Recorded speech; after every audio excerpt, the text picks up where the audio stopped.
I would now like to recognize Ms. Hutzler to present her testimony. Chairman Lummis, Ranking Member Swalwell, and members of the subcommittee, thank you for the invitation to testify.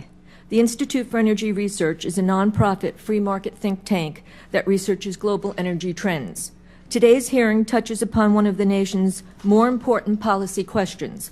What is the federal government's authority to ensure a stable, affordable, and reliable energy future, power our economy, create jobs, and strengthen our global position? Tied to this question are concerns about our nation's fiscal strain, the need for new revenues, and Congress's responsibility to eliminate wasteful spending and bringing federal budget outlays under control. Similarly, Congress and federal regulators must be careful to encourage rather than discourage the responsible development of America's vast energy resources, the majority of which are currently being produced on non-federal lands. Recent years have seen a dramatic increase in federal energy subsidies, with the largest increases going to renewable and end-use subsidies. Between 2007 and 2010, federal energy subsidies increased from almost $18 billion to over $37 billion. Renewable energy subsidies increased by 186%, with wind receiving a tenfold increase and solar increasing by a factor of 6. Biofuel subsidies increased by 66%, and conservation subsidies increased from $369 million in 2007 to more than $6.5 billion in 2010. Fossil fuels also received increased federal support, with coal subsidies increasing to $1.3 billion and oil and natural gas subsidies increasing to $2.8 billion. Nuclear subsidies increased 46%, from $1.7 billion to $2.5 billion.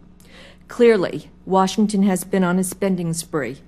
The largest single contributor to this spending was the American Recovery and Reinvestment Act of 2009, also known as the stimulus bill. By itself, this legislation accounted for 40% of the total subsidy value in 2010 and 77% of the increase in subsidies from fiscal 2007. To put these increases in the proper perspective, it is critical to consider the return on investment that the American people have received. In other words, how have the subsidies for different fuels and technologies compared with production levels?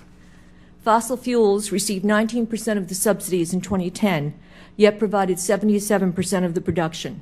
Conversely, renewable fuels received 69% of the subsidies, but produced only 11% of the country's energy. These numbers prove more disconcerting when we look at federal spending on subsidies for electricity generation. In this sector, renewable energy received 55% of the subsidies, but generated about 10% of the electricity, mostly from hydroelectric power. Wind was the largest subsidy recipient with 42%. Yet wind provided only 2.3% of our electricity needs in 2010. Clearly, the fuels and technologies that receive the overwhelming share of federal subsidies are not producing the largest portion of our energy needs. It is unlikely that this trend will change in the foreseeable future, yet the political support for renewables continue. IER calculated the federal subsidies and support per unit of electricity production from government data. According to our calculations, solar received over 1,100 times the subsidies coal, oil, and natural gas received, while wind was subsidized over 80 times more than these conventional fuels. Proponents of increased federal subsidies continue to claim that solar and wind are infant technologies, yet these technologies are not new. Wind, for example, has been used to generate electricity for more than 125 years.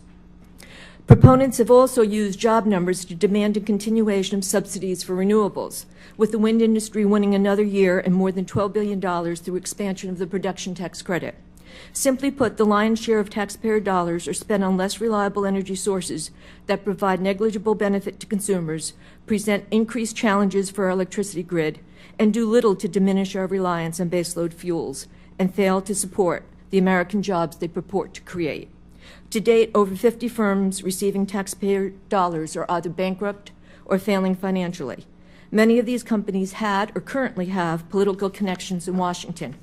Even more appalling is the fact that subsidies used to support green energy ventures serve only to make high-income consumers pay marginally less for expensive luxury items, such as electric vehicles, and do nothing to help millions of Americans struggling to pay higher energy costs on lower take-home pay. The history of subsidies is clear. Washington has a terrible track record of picking winners and losers.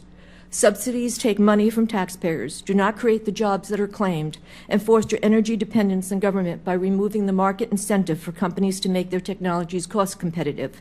Subsidies offset private sector financing, waste taxpayer money on projects that would never make it off the ground if not for the political connections and the funding that these green energy projects receive.